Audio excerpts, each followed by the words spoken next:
Gabriela Aguerre.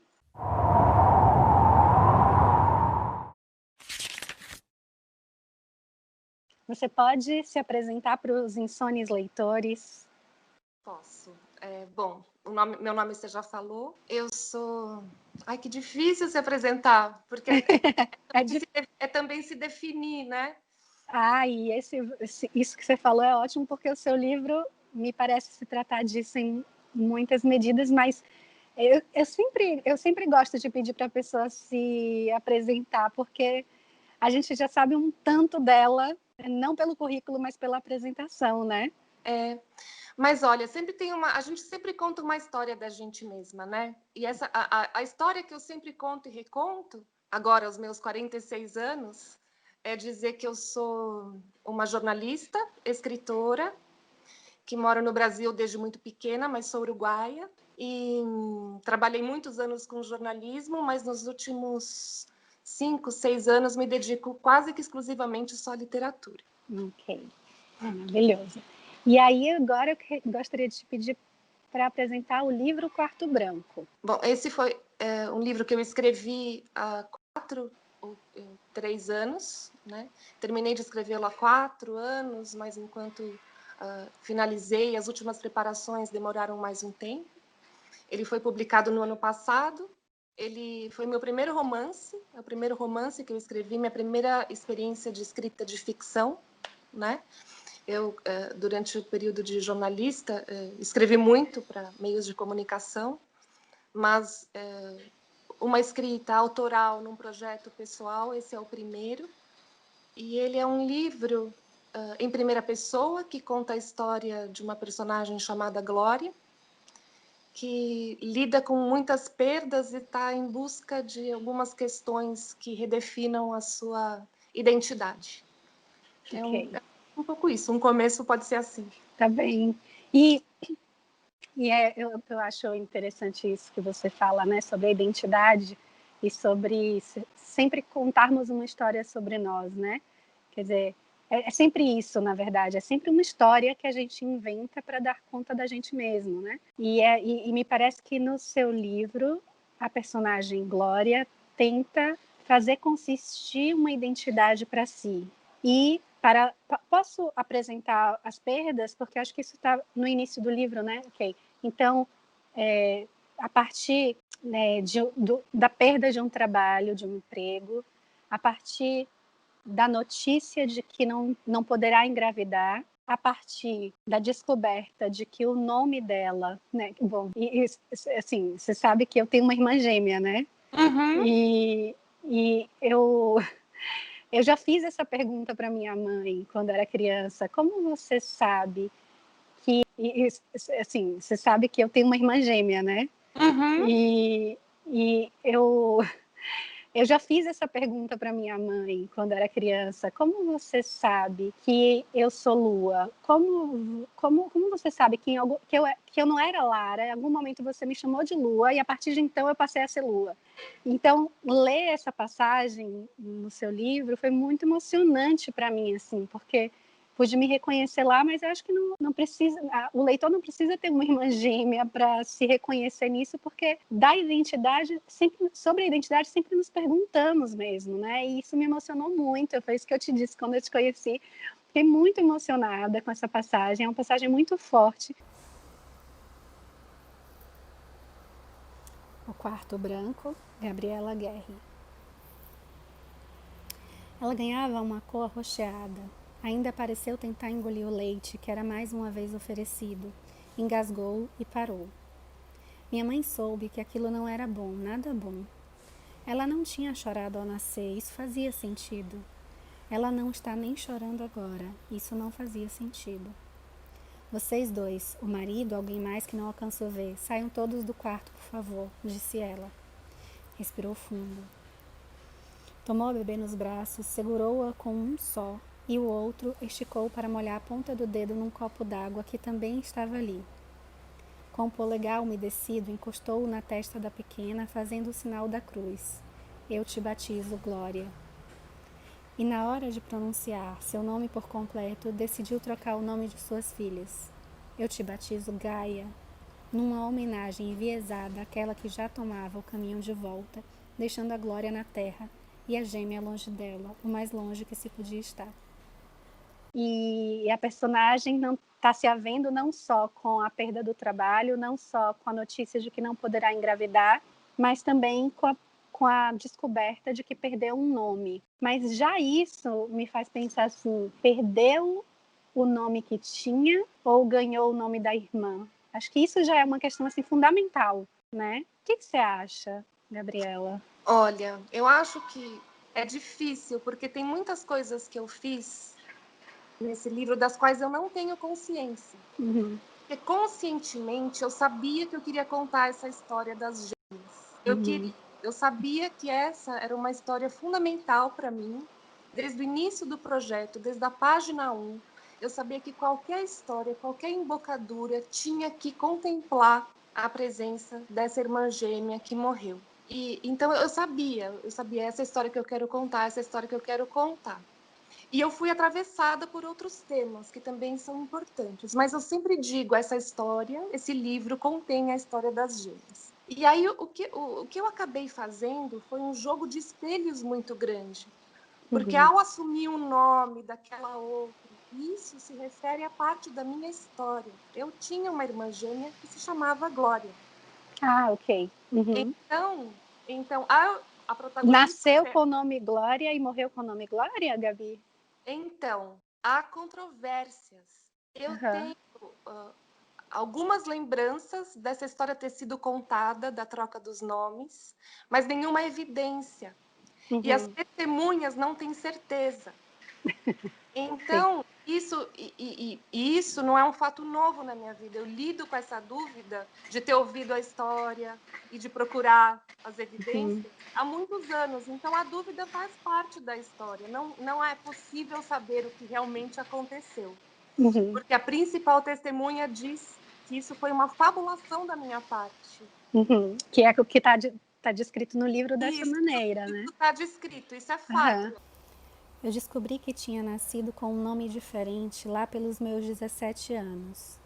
Sei que estava com minha mãe no quarto dela vendo as coisas antigas, álbuns de fotografias, pastas que continham cartas e documentos. Foi quando peguei, por curiosidade, o caderno de capa marrom que imitava pele de vaca para ler. Era um diário, guardado pela minha mãe como relíquia e que ela tinha deixado em cima da cama antes de me chamar e eu me sentar ali com ela. O caderno tinha sido escrito por ela à mão, com as marcações de peso e os demais detalhes da rotina das gêmeas, tanto no hospital quanto em casa. Primeira vez que Gaia tomava para mim uma dimensão concreta, disposta na caligrafia segura da minha mãe. Era letra, tinha sido coisa. Eu, aos 17 anos, quando tive, no meio daquelas emoções estranhas, um sobressalto, Gaia tem um pequeno sinal no peito esquerdo.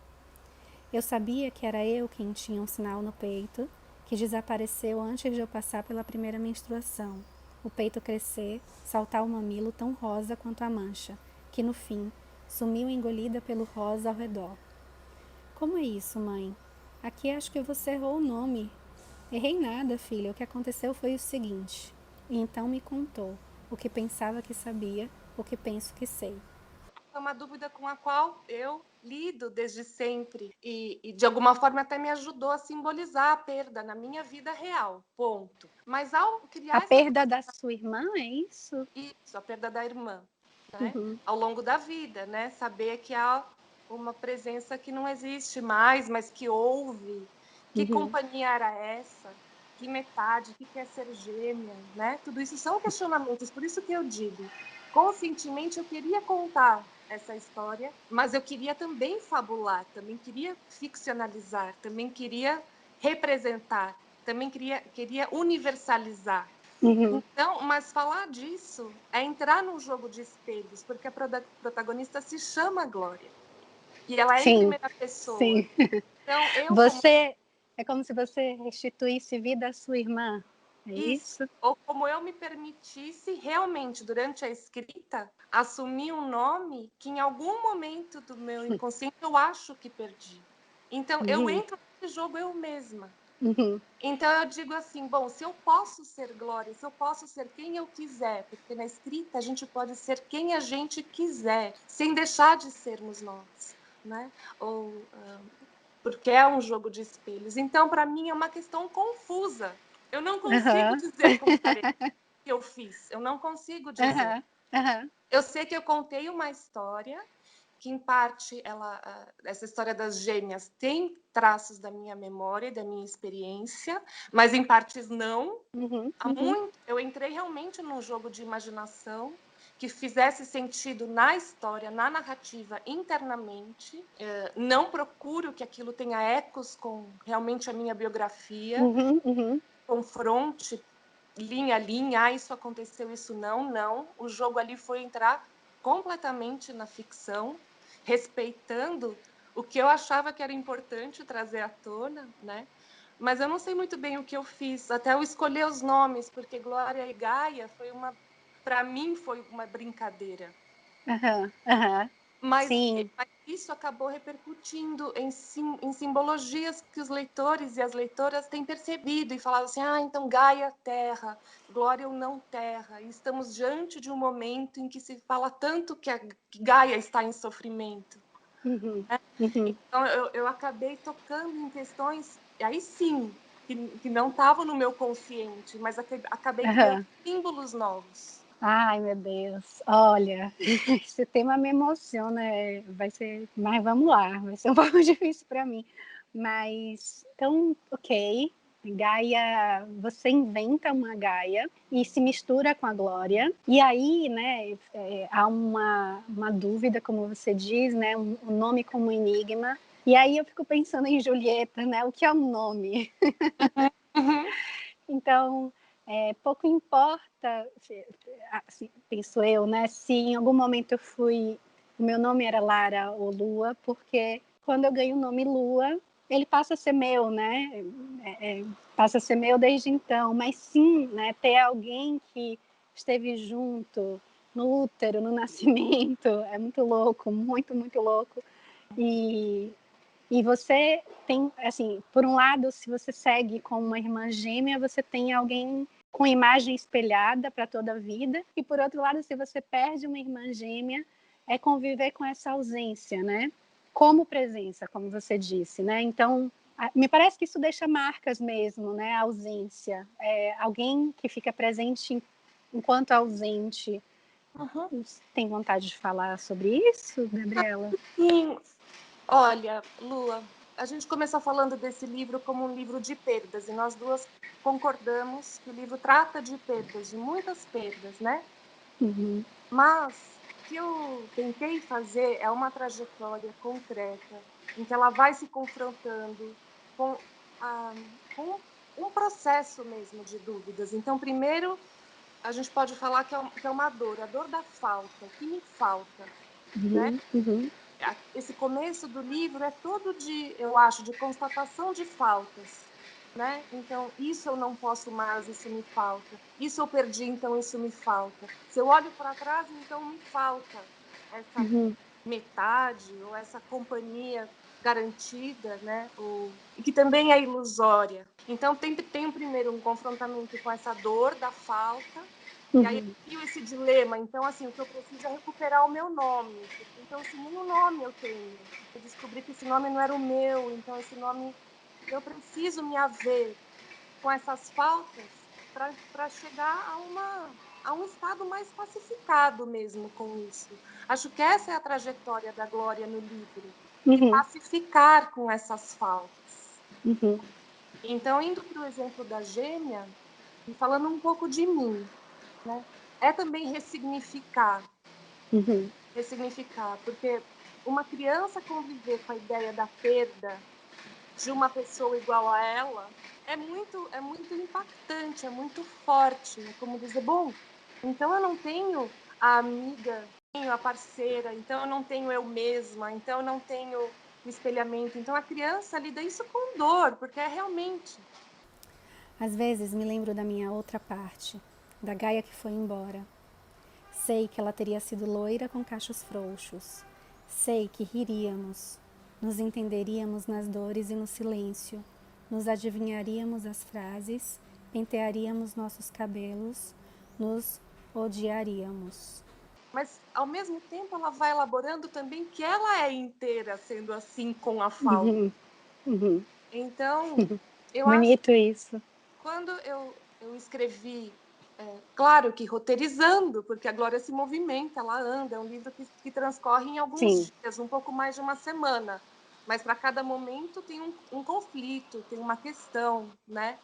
Eu acho tem um espaço, né? Tem, ela se movimenta, faz coisas acontecem, mas eu acho, pensando agora, e só agora, né? Porque, como eu digo, tem muita coisa que você faz e não tem consciência, você vai tomando consciência com o olhar dos outros que vem sentindo naquilo, né? Mas eu acho que eu tentei simbolizar esse processo, que é o da criança, que fala, puxa, que triste, né, que atribui um valor, que dor, como é que eu posso ser, mas depois se conforta dizendo, isso me faz ser eu. Essa falta me faz e eu posso ser inteira. Né? Como um patrimônio, né? Essa é a sua história, isso te constitui. Isso me constitui. Mas a criança simboliza muito com sonhos e com imagens, e com deixar comida no prato para outra, e com achar, então, né, elabora presenças também. E também não deixa de ser uma oportunidade muito rica para essa criança de falar, olha que rica que é a vida, porque a vida contém a morte também. E perceba isso, e conviva com isso. E não se jogue do precipício, porque tá tudo bem. Sim. Nossa, que bonito isso. Olha, tem algumas questões, né, que eu pensei sobre o nome, né? A gente tem, por exemplo, um rei. Quando um rei morre, diz: "O rei está morto, vida longa ao rei". E o nome dele passa para o próximo. Então, é Ricardo III, né? Então, me parece que isso atesta para a inconsistência disso, justamente, né? Quer dizer, a linhagem é algo muito consistente, mas em algum momento me parece que também, por exemplo, uma análise, o que a gente faz é, em um primeiro momento, ganhar consistência, mas depois tirar essa consistência, sabe? Olha, é isso e não é. Você pega uma frase que a mãe sempre disse, num tom, de repente o analista oferece essa frase para o analisante com outro tom. A gente oferece outro tom e aí, de repente, a história muda. Então, até não ser nada, até ser isso e não ser. Então, mas, de fato, uma linhagem, um nome, o nome pelo sobrenome, né? Porque no Brasil a gente, não sei como é no Uruguai, no Brasil a gente tem um hábito muito grande de esquecer os sobrenomes, né? A gente sempre fala se dirigindo com o primeiro nome, mas então essa coisa, né, do nome, do sobrenome, a linhagem que está incluída nisso, a particularidade do nome, do primeiro nome, a linhagem com o sobrenome. E a consistência disso e a inconsistência disso, né? Então, a consistência de uma linhagem, a inconsistência de um nome primeiro. Fiquei pensando assim, de quem é um nome? Né? De quem é um nome? De quem dá ou de quem recebe? Porque a gente pode fazer a mesma pergunta sobre uma carta. De quem é uma carta? É de quem escreveu ou de quem recebeu? Ou mesmo de quem é o livro.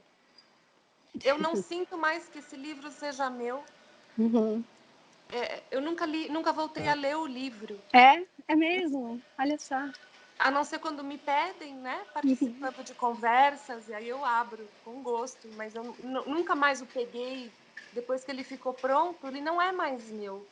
Interessante, né? Mas sabe que com o nome, eu penso uma coisa assim. A gente pode pensar, né, de quem é, quem dá ou quem recebe.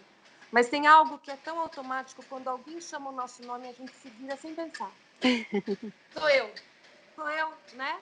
Então esse gesto automático de identificação, de se sentir chamada, de se ouvir seu nome e saber que é você, essa sensação é nossa. E é muito potente. Se eu quiser me chamar amanhã, outro nome qualquer, Jaqueline, quanto tempo eu não vou demorar para associar? Se alguém diga Jaqueline, vou me virar sem pensar, sem refletir? Não vou. Vou demorar muito. Então, isso que nos acorda, né? Que o nome nos acorda. Ai, que bonito. Nos torna presentes. Se ninguém me chamar por alguns dias, eu não sei se eu vou lembrar quem eu sou. Olha, se você me diz isso, me parece que você está dizendo justamente daquilo que eu falava sobre a inconsistência, né? É só um nome, mas é só isso e tudo isso, né? É só isso É e o que tudo. te acorda, mas é o que vem do outro, o nome vem do outro, né? E cada vez que você é chamada, isso é ratificado, talvez, né? Vem do outro de novo. Vem como um reconhecimento, né? Exatamente, como um reconhecimento. Alguém vem do outro, mas diz, é você. Uhum. Né? Te lembra quem você é. Uhum. Então, isso e também tem a ver isso, Lua, eu acho, né? E aqui pensando junto, numa questão de autoria. Sim. Numa questão de autoria. Então, se eu sou quem eu sou, porque eu preciso ser acordada, então o que eu tenho a dizer? Então, o que eu posso ser? Como eu posso me expressar? Então, também acho que esse livro conta de uma jornada minha, individual, como não reivindicando, mas me expondo com esse lugar, a esse direito de ser autora. Porque é o que um primeiro romance faz com a gente. A gente se põe no mundo de um outro jeito. Como autora, como alguém que tem algo a dizer. De um outro jeito, né? Que não são naqueles discursos já programados, né? Ou esperados. É de um outro jeito. Você já leu um livro chamado Carta a D? Ali, sim. Ele não fala uma coisa super parecida com isso, que eu gostei tanto, né? Que ele fala de uma vez que a esposa dele diz para ele assim, escrever esse livro, é alguma coisa assim, tá? Não escrever esse livro te deu outro lugar no mundo. E ele diz que ia mudando à medida que ia escrevendo. E aí ele fala que publicar o livro também garantiu outro lugar no mundo para ele, né? E aí acho que é disso que você está falando, né? Da autoria. E aí eu pensei numa das coisas, então como eu posso falar assim, bom, você dá nome, né? Assim, você está questionando o nome, mas você dá um nome para elas, né? Gaia e Glória, né? Mas a Gaia que você inventa, assim, né? Tem algo que ficará, né? Seu. Tem algo que você inventa e que você deixa, publica e deixa no mundo e, né? É uma obra, assim como um filho é uma obra, um livro é uma obra, uma árvore é uma obra, né? Exatamente. É algo que cumpre, na verdade, responde a uma frustração que parece como o problema inicial. E aí fico pensando na linhagem, porque assim, tudo acontece não, mas uma das perdas fundamentais dessa personagem tem a ver com um nome que uma mãe, a gente pode dizer, uma mãe tira, não sei, né? Uma mãe muda de ideia, mas uma mãe arbitrária, vamos dizer assim, né? É a lei dela. Então, me parece que nesse sentido,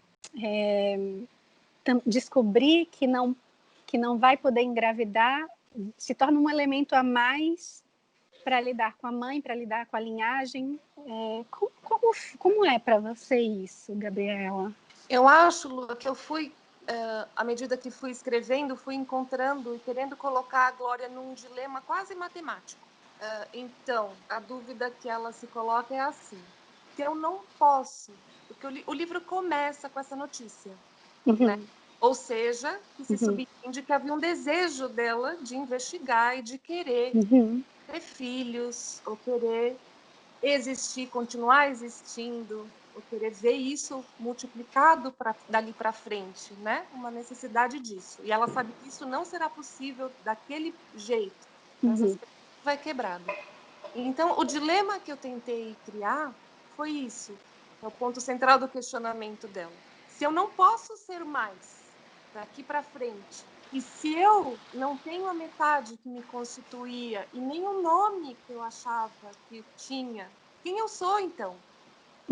O que sobra dessa equação? Se não pode haver uma multiplicação daqui para frente, se o que está dali para trás também era de falta. Então, quem eu sou?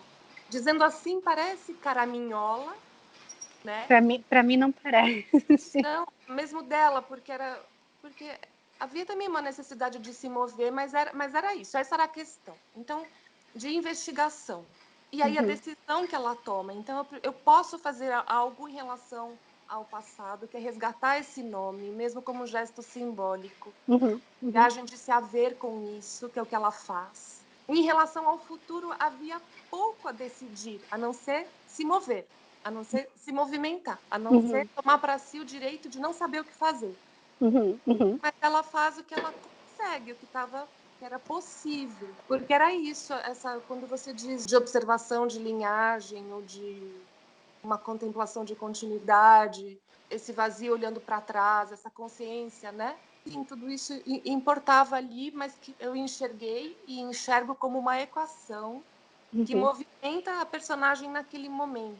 Então, o que eu faço com isso agora? Eu tenho esse problema, eu me sinto assim. O que eu faço com isso? E é interessante porque, desse jeito que você coloca, a questão não fica concentrada na mãe, né? Que poderia ficar, né? Assim, diz alguma coisa sobre a mãe, e, bom, ela rege segundo a própria lei. Então, ela batiza, te batizo Gaia e te batizo Glória, e aí tem essa questão da lei, né? Essa lei materna que é própria, assim, né? E aí fiquei pensando nisso, quer dizer, se alguém está morrendo, não há um padre, quem está lá pode dar a extrema-unção? Eu não sei disso, assim, não sei.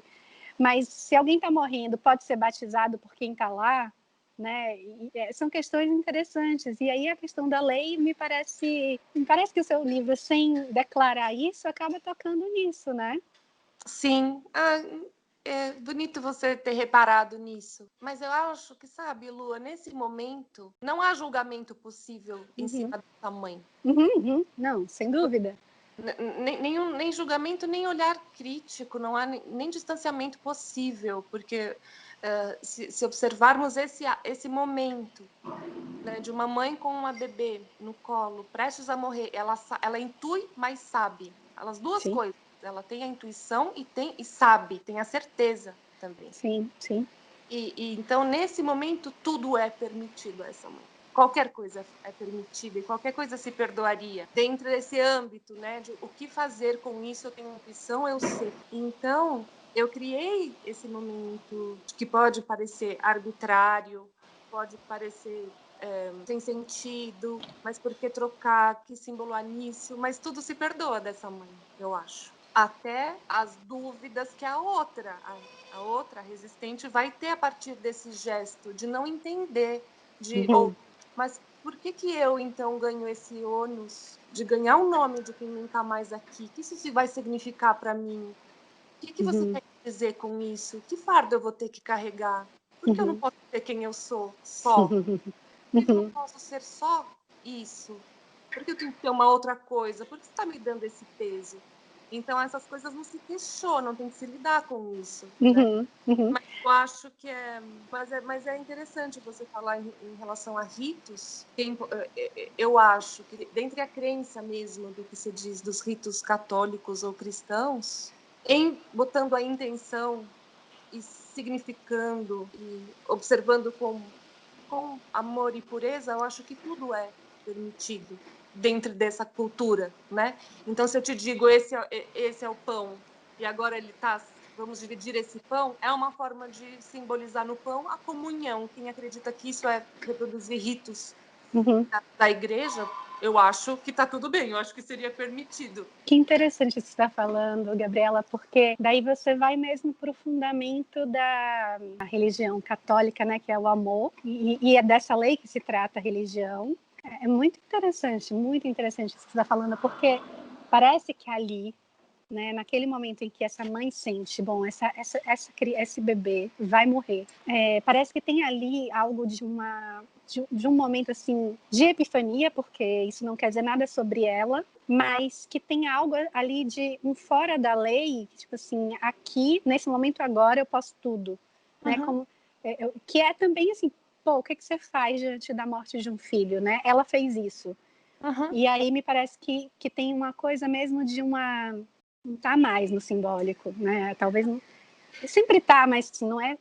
O que fazer com isso, assim? E ela vai para o simbólico dizendo, faço trocar o nome. E, bom, a gente pode ler e pensar assim, tem algo ali que já não está mais no registro da lei.